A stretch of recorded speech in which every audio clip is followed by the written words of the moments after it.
Shalom. Selamat pagi semuanya. Oke. Saya percaya hari ini jadi hari yang baru buat kita dan kita terima semua yang ajaib. Amin. Mari kita berdoa. Tuhan, terima kasih untuk hari ini Tuhan. Kami mau buka hati kami untuk Kau mengajarkan sesuatu yang baru Tuhan. Mari Roh Kudus, biar hikmat dan pengertian itu Engkau turunkan di tengah-tengah kami. Biar ada hati yang terus mau diisi dan belajar Tuhan. Biar pagi ini Tuhan, kami boleh menikmati Engkau Tuhan. Mari buat setiap kata-kata yang dari hati-Mu sendiri Tuhan, yang Kau taruh Tuhan pagi ini. Bawa kami untuk terus bertumbuh, bawa kami untuk terus menghasilkan buah. Terima kasih Tuhan, di dalam nama Yesus kami mengucap syukur dan berdoa. Amin. Saya bersyukur boleh ada di tempat ini. Bapak Ibu, ini pertama kalinya untuk saya berbagi di hari Senin. Sejujurnya saya waktu menyiapkan, saya cuma diingetin satu cerita Bapak Ibu. Waktu sekitar 1 bulan yang lalu, saya menemukan biji-biji bunga matahari di rumah saya. Nah, itu udah saya pernah terima sekitar 2 tahun yang lalu Bapak Ibu. Dari bunga-bunga matahari itu, terus Tuhan ngomong seperti ini. Kamu tahu nggak? Benih ini, biji bunga matahari ini sudah ada dan kamu terima selama sudah 2 tahun yang lalu. Tapi bentuknya tetap sama. Bentuknya tetap sama seperti pertama kali saya menerima. Kenapa? Karena benih itu tidak pernah ditanam. Karena benih itu tidak pernah ditaruh di tanah dan tidak pernah diusahakan. Dan waktu itu sejujurnya Tuhan bicara buat saya Bapak Ibu. Tuhan bicara ada begitu banyak benih ilahi yang kamu terima. Dan seringkali kamu hanya menyimpan, mengumpulkan, dan tidak membiarkan itu ditanam. Dan saya mau bagikan rema yang saya dapat tentang bertumbuh. Boleh minta tolong ya PPT-nya. Ya, terima kasih. Tentang bertumbuh. Hari-hari ini kita semua sama-sama menyiapkan untuk 17 Mei. Kita juga mengawal untuk perjalanan Israel. Dan hari-hari ini yang Tuhan taruhkan adalah satu tema ini tentang bertumbuh, tentang grow up. Bagaimana sekali lagi kita memutuskan untuk kita mau bertumbuh. Kita boleh ada di tempat ini Bapak Ibu, kita boleh mendengar firman yang sama, kita boleh mengalami perjalanan yang sama, tapi hasilnya tetap berbeda. Amin. Tetap berbeda, dan setiap kali kita memutuskan untuk kita grow up, itu menentukan. Oke, kita mau lihat bertumbuh. Ya, apa itu bertumbuh? Nah, sesuatu yang bertumbuh itu terlihat, betul? Kalau kita mau bertumbuh, otomatis kita nggak dilihat. Nah, pertumbuhan itu tetap terlihat. Bagaimana mungkin benih yang ada di tas Bapak Ibu, setiap benih yang Bapak Ibu terima, setiap senjata profetik, semua alat-alat, bahkan setiap kue profetik yang kita terima setiap Senin, Sabtu, semuanya itu seperti benih. Nah, waktu kita memilih untuk bertumbuh, otomatis ada sesuatu yang terlihat, ada yang timbul. Dan di sini dikatakan, menurut Kamus Besar Bahasa Indonesia dikatakan bertumbuh itu adalah memiliki arti proses berkembang atau sedang mengalami berkembang. Pertumbuhan adalah perjalanan atau tahapan menjadi sempurna. Setiap kita yang ada di tempat ini, kita sedang bertumbuh. Amin. Suka tidak suka, kita sedang dibawa masuk dalam proses untuk menjadi sempurna. Disempurnakan dalam iman, dalam pengharapan, dalam kasih. Ini pilihan untuk kita terus bertumbuh. Bertumbuh adalah sebuah pilihan, bertumbuh adalah sebuah keputusan. Bapak Ibu, setiap kali ada sesuatu yang menyakitkan, sekali lagi pilih untuk bertumbuh. Ya, saya minta next. Ya, kita mau sama-sama lihat apa yang membuat kita bisa bertumbuh. Ada 3 kunci yang saya mau bagikan di sini lewat perenungan saya. Yang pertama, kuncinya ditanam di hadirat Tuhan. Waktu kita memilih untuk ditanam di hadirat Tuhan, itu adalah tempat terbaik. Seperti tadi saya cerita di awal Bapak Ibu, benih bunga matahari mau sebagus apapun bunga matahari itu, kalau tidak ditanam, kalau tidak pernah dibiarkan untuk jatuh di tanah, dia tidak akan pernah bertumbuh. Dan waktu kita membiarkan diri kita, hidup kita ditanam di hadirat Tuhan, itu adalah sebuah keputusan untuk kita bertumbuh. Kita mau baca firman-Nya. Kita mau baca sama-sama di Mazmur 92. Ya, Mazmur 92 ayat 13 sampai 15.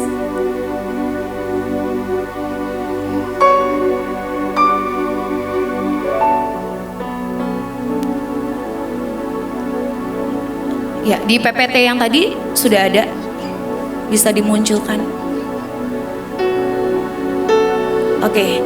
Ya, kita mau baca sama-sama Mazmur 92 ayat 13 sampai 15. Orang benar akan bertunas seperti pohon korma, akan tumbuh subur seperti pohon aras di Libanon. Mereka yang ditanam di bait Tuhan akan bertunas di pelataran Allah kita. Pada masa tua pun mereka masih berbuah menjadi gemuk dan segar. Amin. Ini adalah sebuah keputusan Bapak Ibu.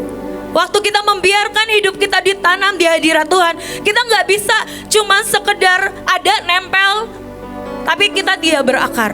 Tapi waktu kita memilih untuk kita berakar, kita akan terus dibawa untuk menghasilkan buah. Bahkan dikatakan di sini orang benar bertunas seperti pohon korma. Kekuatan pohon korma itu ajaib ya. Setiap kita tahu ceritanya kalau korma itu harus menembus, dia tuh harus benar-benar bisa mendorong batu yang besar untuk dia bisa bertumbuh. Apapun kondisi kita hari ini, mungkin kita diperhadapkan dengan situasi-situasi yang sepertinya batu besar yang ada di atas kita. Kita mengalami sesuatu yang harus kita terobos. Tapi sejujurnya di dalam kita, waktu kita ditanam di hadirat Tuhan, ada kekuatan yang sangat powerful. Amin. Kekuatan untuk melewati setiap batas-batas dari kemanusiaan kita, melewati semua perkara-perkara yang gak mungkin.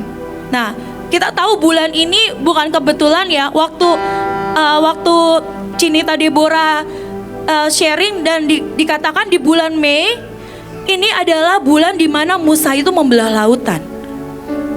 Dan di bulan Mei juga, di bulan Mei kita mengalami sesuatu yang ajaib buat kota kita.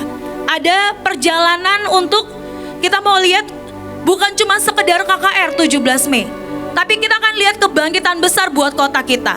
Amin. Dan sekali lagi, mau gak kita sama-sama lewatin perjalanan ini bersama dengan Tuhan? Perjalanan kemustahilan, sesuatu yang kelihatannya gak mungkin. Tapi kita mau berkata, buat Tuhan gak ada yang gak mungkin. Setiap kali kita diperhadapkan dengan sesuatu yang berat, ingat, kita ini punya destiny ilahi. Amin. Kita punya DNA ilahi yang akan membuat kita menerobos seperti pohon korma. Amin. Ada kekuatan, bahkan dikatakan kita tumbuh subur seperti pohon aras Libanon. Ada kekuatan yang tidak terhentikan di dalam kita. Waktu kita membiarkan hidup kita ditanam di hadirat Tuhan, biarkan hadiratnya itu terus merendam kita dan membawa kita makin kuat, makin kuat, makin kuat. Bahkan dikatakan kita ini orang-orang yang ditanam di bait Tuhan dan kita bertunas di pelataran Allah kita. Bukan sesuatu yang mustahil Bapak Ibu. Tiap kali kita datang ke tempat ini, kita bawa semuanya di hadapan Tuhan. Kita akan lihat semuanya bertumbuh. Amin. Setiap yang kita doakan, semua yang kita perkatakan, yang kita deklarasikan, semuanya akan jadi. Yang kedua, kunci untuk bertumbuh, yang kedua dikatakan rela dibentuk, diproses menjadi bejana tanah liat. Seperti tanah liat di tangan Tuhan. Waktu kita dibentuk itu gak pernah enak ya. Nah, seringkali pembentukan itu sesuatu yang kita gak suka Bapak Ibu. Waktu kita dibentuk, yang tadinya kotak harus jadi bulat. Itu gak enak. Nah, kalau kita lihat yang namanya tangan pembentuk itu, kalau Bapak Ibu pernah lihat tanah liat itu kalau misalkan rusak otomatis dihancurin dan dibentuk ulang. Sama seperti itu juga dengan hidup kita. apapun yang rusak dalam kita. Seringkali kita harus dibentuk ulang sama Tuhan. Dengan semua keminderan, semua ketakutan, semua keraguan. Sejujurnya seringkali Tuhan harus menghancurkan dan membentuk ulang. Seperti dikatakan di Yeremia 18 ayat 4, apabila bejana yang sedang dibuatnya dari tanah liat di tangannya itu rusak, maka tukang periuk itu mengerjakannya kembali menjadi bejana lain menurut apa yang baik pada pemandangannya. Dan dikatakan di sini, waktu kita menyerahkan hidup kita di tangan Tuhan, di tangan pembentuk, di tangan pejunan, biarkan Dia membentuk ulang semua keeroran kita, semua kelambanan kita, semua ketidakmengertian kita, kebodohan kita. Waktu Tuhan bentuk, kita percaya semuanya akan jadi indah di hadapannya. Amin. Ada sesuatu yang berbeda. Yang ketiga, kunci pertumbuhan yang ketiga, tidak bersandar kepada pengalaman atau kebiasaan yang lama. Ini yang seringkali menunda, membuat pertumbuhan jadi stuck, Bapak Ibu. Ini yang terjadi dalam hidup saya. Seringkali saya berpikir harusnya begini, harusnya begitu. Saya punya pengalaman dan saya berkata ini harusnya begini. Nah, tapi ini juga jadi salah satu yang membuat seringkali kita dibawa untuk grow up itu susah. Kita punya batasan demi batasan yang ada di kepala kita lewat apa? Pengalaman-pengalaman, lewat kebiasaan-kebiasaan yang sudah kita punya. Dan ini salah satu penghalang, Bapak Ibu. Pengalaman itu memang sebenarnya mendewasakan kita, tapi masalahnya seringkali membuat kita stuck. Kita punya cara berpikir yang seharusnya begini, seharusnya begitu, padahal Tuhan itu selalu baru. Amin. Tuhan itu selalu punya cara baru untuk mengerjakan yang ajaib dalam hidup kita. Kita tahu sama seperti bangsa Israel, mereka punya pengalaman yang dahsyat, mereka punya pengalaman yang ajaib bersama dengan Tuhan. Mereka punya perjalanan yang luar biasa. Di padang gurun Tuhan kasih manna. Di padang gurun Tuhan kirim daging. Ya kan? Itu ajaib gak sih? Itu ajaib, itu besar, itu dahsyat. Bahkan perjalanan kita ada di Mahanaim, kita ngalamin perjalanan yang luar biasa. Kalau kita ingat awal-awal mungkin Bapak Ibu pertama kali bergabung di tempat ini, di awal hidup kita seperti apa, dan hari ini Tuhan bawa kita untuk bertumbuh, bawa kita untuk menghasilkan sesuatu yang baru. Tapi satu hal yang saya rasa, Tuhan gak mau kita cuma stuck, cukup puas dengan apa yang ada hari ini. Dia mau kita bertumbuh. Dan jangan pernah biarkan pengalaman kita itu menjadikan kita seperti batu yang udah gak bisa dibentuk lagi. Amin. Mari kita mau sama-sama minta sama Tuhan, biarkan hati kita ini punya kemampuan, kerelaan untuk terus dibentuk, terus diubah. Lewat setiap apapun, batu itu gak bisa dibentuk, Bapak Ibu. Kalau kita diem, kalau kita pasif, kalau kita stuck, itu kita seperti batu yang udah gak bisa dibentuk lagi, gak bisa diubah lagi. Tapi biarkan setiap kita berkata bahwa hari ini aku mau menjadi seperti tanah liat di tangan-Mu. Hari ini aku memutuskan untuk mau dibentuk. Lewati apapun, asal kita jalan dengan Tuhan, saya percaya semuanya akan menjadi indah. Amin. Lewati apapun, kita mau sama-sama belajar berjalan. Sekalipun mungkin kita akan mengalami sesuatu yang gak enak ya. Bapak Ibu, kalau misalkan kita lihat perjalanan bangsa Israel untuk keluar dari tanah Mesir, itu kan perjalanan yang cukup panjang. Dan mereka makan makanan rohani yang sama, mereka minum minuman yang sama. Tapi ingat, gak semuanya masuk tanah perjanjian. Betul? Dan hari ini kita mau sama-sama minta biar Tuhan terus membentuk hidup kita. Setiap benih, setiap pengalaman, perjalanan, bahkan mukjizat tidak akan pernah menjamin hasil yang sama, Bapak Ibu.